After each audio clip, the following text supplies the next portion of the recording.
Hey everyone, welcome back to a new video. This is gonna be my last video until Monday, so I hope you all have a great weekend. I wanted to also mention that towards the end of the story, there's gonna be some mentioning of sexual assault in story number 4. I'll have that story labeled down in the pinned comments in case you want to skip it. And as always, if you have your own scary story that you might want to share with me here on the channel, you can send your story to southerncannibal.com. All that being said, I hope you all enjoy, and remember to always stay hungry. So for reference, I was a 15-year-old minor female in this story, and it happened in my sophomore year of high school. I would like to mention that my stalker in this story was a 19-year-old 12th grade adult male. With that being said, let's get into it. I was going through a hard time at this point, having lost all of my friends due to typical high school drama. Because of this, I often ate lunch alone in the hallway. I was a very active member in my school's choir, and it was the last class I had before lunch. So one day as I was leaving choir class, a guy that I didn't know all too well in my class asked me if I wanted to join him for lunch. We will call him Jake. Not because he deserves any privacy for what he did, but because I want to protect myself. Jake and I had a few casual conversations before, and I thought he was funny, so I agreed, not wanting to eat lunch alone anymore. He was a really tall and slender dude who always wore matching blue jeans and a jean jacket, which should have been a red flag in itself. We started having lunch together regularly, and he would often talk about his girlfriend who was a year above him in college. He told me that since she and I both had anxiety, we would make great friends, and he gave her my number. Over a few weeks, Jake started becoming really clingy with me. He was always texting me or calling me, and I was okay with it at first because I desperately wanted a friend. But he became more and more clingy to the point where he was around me 24/7 at school, walking me from class to class, even though his classes were nowhere near mine. He started telling everyone in our choir class that we were dating when we were not. If I left the class to go to the bathroom, he would leave and follow me there and wait outside. His girlfriend over the weeks noticed that he became less interested in her and very interested in me. She would forbid him to spend time with me, and she started sending me crazy-ass text messages and death threats. He then quickly dumped her to try and get with me. I was freaked out at this point, so much so that I didn't want to go to school because I really dreaded running into him. I spent most of my last school weeks of the year at home, not attending until I knew that the seniors were gone for the year. I figured then hopefully I would never have to run into him again once he graduated. He never stopped obsessively calling and texting me during that period of my absence, and he even told me he left a gift with our choir teacher. When I finally went back to class, my teacher gave me what looked like a composition notebook and some kind of leather diary. I regrettably opened them, and I kid you not, there were pages and pages from cover to cover all about me. He wrote detailed letters about what he wanted to do to me, as well as diary entries about his day-to-day interactions with me. There were pages of personal information about me that he had learned and wrote down. To say I was horrified was an understatement. I ended up burning them in my fireplace at home. I blocked him on everything after this, but I never stopped being afraid that he would find me. I still have nightmares to this day about him and his disturbing diaries. Luckily, I haven't seen him since, and I'm now 20. I don't live at home anymore, so the chances of running into him are slim. Jake, if you ever do come across this, I just want to say thank you for making my life a living hell. I pray no other girl has to ever deal with your psycho ass ever again. And if anyone else is going through a similar situation, speak up about it.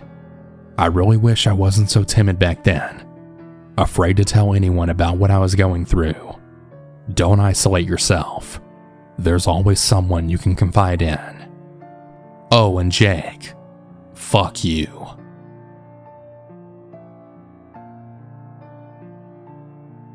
My name is Andrea. Here's some background information about my story before we get into it. I live in this apartment complex/apartment building with codes to the door to the whole building.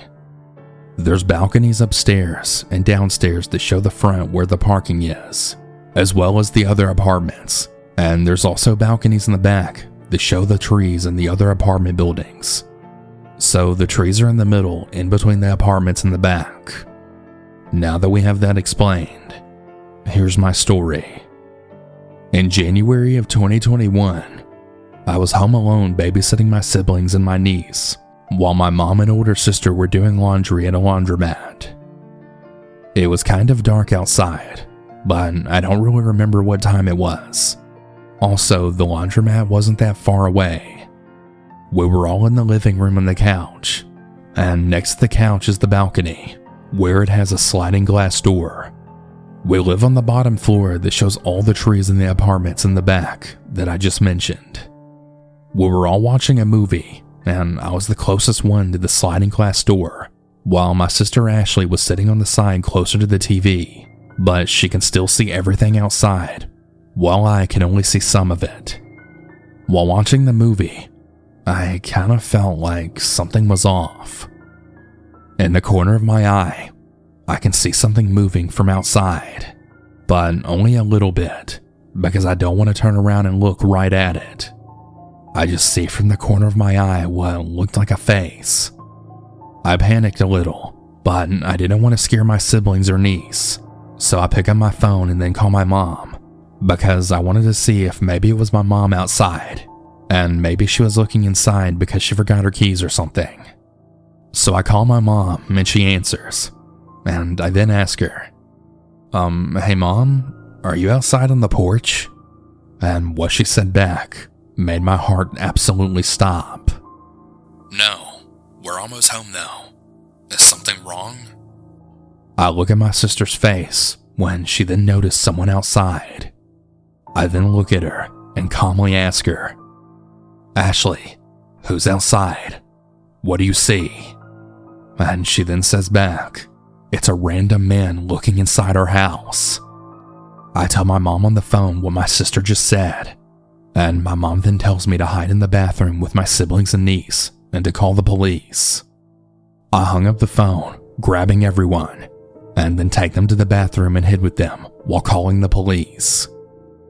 While on the phone with the police, I heard what sounded like banging, but I didn't know what it was until about 10 minutes later, when my mom calls me to say that she was outside the front door and to open it. I quickly get out and go open the door, but I was having a panic attack while doing so, and also crying with my sister, when my mom then tells me what happened. So when my mom was driving, she was already near the apartments, but when she got near our apartment, she stopped on the side where the trees are, and my older sister got out with her. They were walking down a path that leads to the back where the balcony is, and my older sister goes ahead of my mom, and she hears what sounds like banging. My sister then saw a 30 to 40-year-old short Hispanic man banging on the glass sliding door, and my sister then yelled at him, scaring him away, saying all kinds of different threats to him.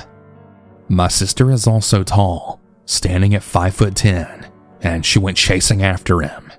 And that's when my mom came inside to see if we were okay. My sister came back 5 minutes later, saying she saw the man run off but lost him because he got into a black pickup truck, but then drove away. The police didn't show up until literally like an hour and 30 minutes later, which made my mom angry because it was an emergency, and had they arrived sooner, they could have actually caught the man. The police said they'll look around the area, and they made a police report, but it doesn't end there. About a week later, my mom had said while driving back home from the store, around 9 p.m., she thought she saw a man near a tree hiding there, and looking at our balcony from a distance, she started panicking, and she thought it was the same man from the week prior. She then turned around to have another look, and she stepped out of the car, but nobody was there, which really confused her because she could have sworn she saw a man there. Another incident that happened was a man looking through our windows around 11 p.m. at night, which really scared the hell out of us because we caught that man literally looking at us while my mom's curtains in her room was wide open. After that, nothing else has happened since. I don't really know if the two things that happened involve that strange Hispanic man from the first part of the story, but if it does, why would he come back and why would he be stalking us like that? I still don't know to this day if he was ever caught. We still live in the same apartments to this day, and I don't really know why we haven't moved yet, but I guess the good thing is that it hasn't happened since, and I really hope it stays that way.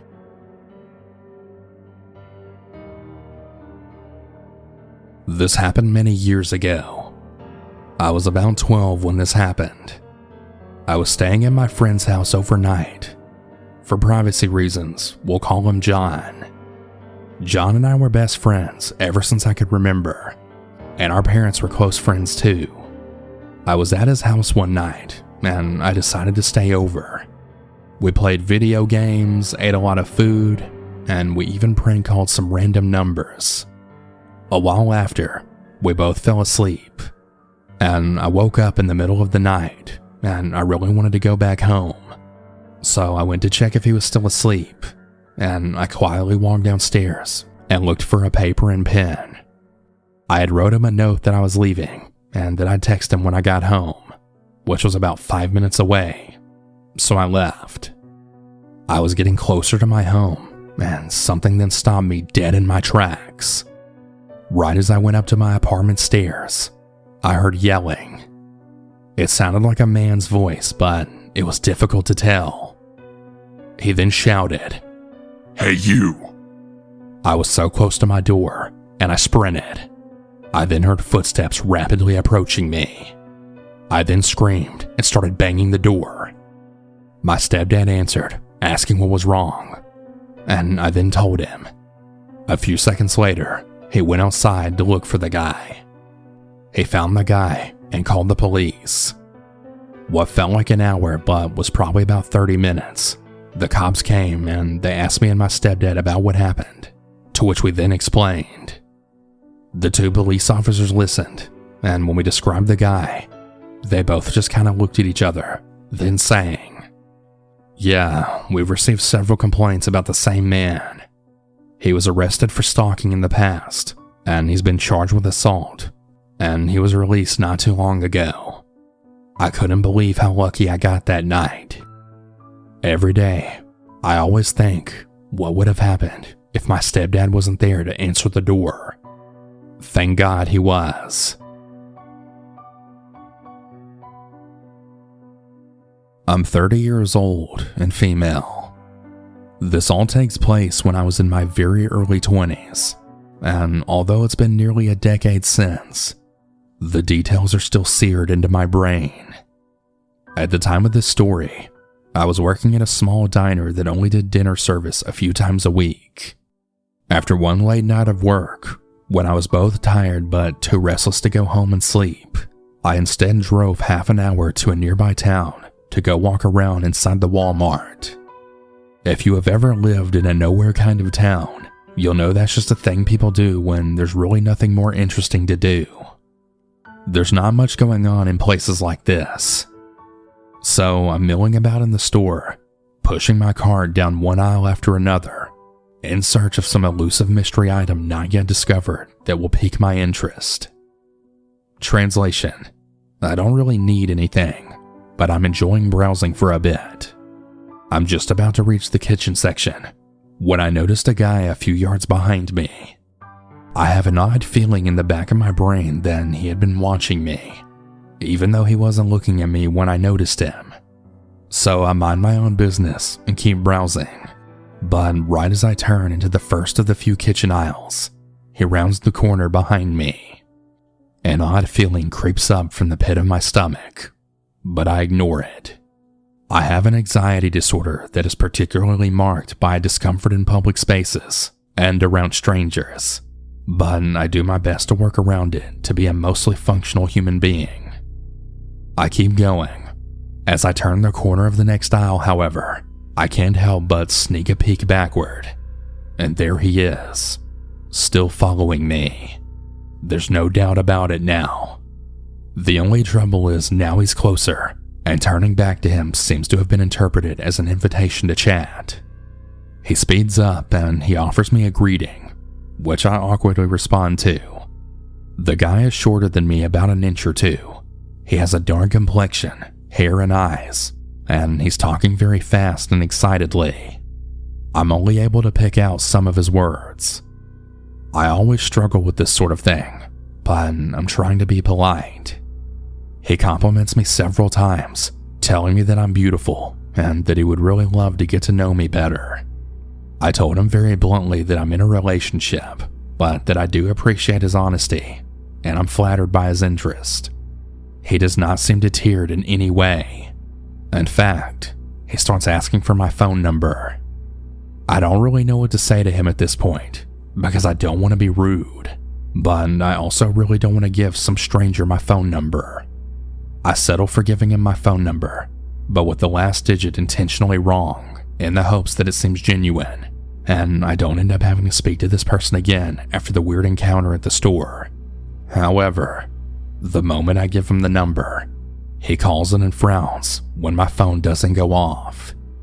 Before I can say anything else, he starts punching numbers into his phone again, and tries a few more times before my phone finally rings. Yeah, I guess he's been through this before.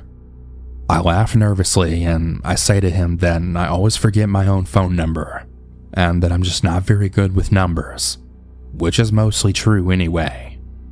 He seems happy to finally have my phone number, but it's not good enough.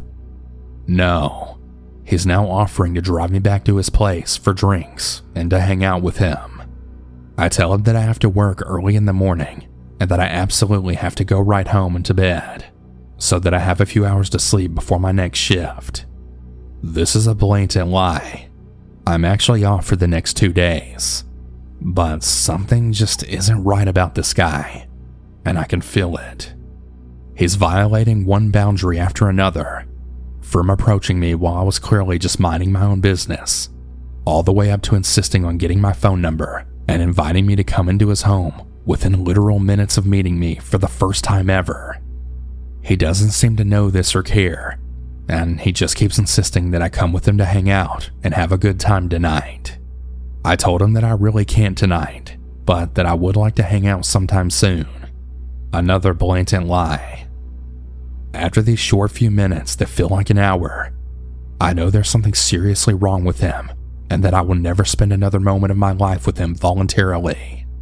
The hairs on the back of my neck are standing up at this point.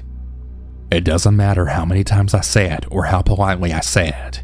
He still doesn't seem to be taking no for an answer. So I simply look down at my phone and pretend to be surprised by something. I say to him, "Oh shoot, it's way later than I thought," and I start walking to the checkout counter. When I reach the counter, I make eye contact with the cashier and say as quietly as I can, while still being able to be heard, "I don't know that guy, and he's harassing me. I think there's something wrong with him, and I'm really afraid he's going to follow me home. Is there any way you can help me out?" The cashier looks confused for about a half a second, before I can see him visibly click in his head, and he nods. He flags down one of the baggers who's floating near the end of the checkout lane, and he then tells him to go distract the guy for a few minutes, and to not let him out of his sight. The cashier then proceeds to check me out at a lightning speed. I can't remember what all I purchased that night, but I think it was maybe 1 or 2 small things. He urges me to get to my car and leave as quickly as possible, and wishes me luck. I do exactly that and drive straight home, probably breaking at least a few traffic laws on my way home in such a panic. When I get home, it's pretty late, but my partner's still awake since they didn't work at the time. I told my partner about what happened and how unnerved I felt about this guy and his demeanor. They assure me that it was probably just my anxiety disorder acting up, in spite of me insisting that there really was something seriously wrong with this person. In the end, I thanked them for listening to me and then apologized for making a big deal out of nothing. I still feel like something is really wrong, but since I can't prove it, I just accept that it's another anxiety problem. The guy texted me that night, the next day, and over the course of the next few weeks, always trying to get me to hang out. He offered to drive me there, to buy me alcohol, and even mentioned having other stuff if I didn't like drinking. I always politely declined, and eventually, I'd started ignoring his texts altogether. Fast forward a few months. I had the news on in the living room, and I got up to grab a drink from the kitchen. Well, as I'm walking back to the couch, drinking, a news story starts about a local man arrested for multiple counts of sexual assault, and he was apparently being questioned in relation to an ongoing kidnapping case. I stand there stunned in silence, unable to process the story itself, because I know his face. It's the guy. There's no doubt in my mind, it's the same dude. I call my partner in from the other room to point frantically at the TV, feeling my heart start to leap out of my chest. My partner seems to be in denial and just keeps asking me if I'm sure. But I guess after seeing the look on my face, he finally believed me. I narrowly escaped becoming another name on a list of dead girls who were used for this man's sick enjoyment. It affects me the same now as it did back then. My hands shaking and body shivering. I really do mean it with all of my heart when I say sincerely to this guy, don't ever fucking contact me again.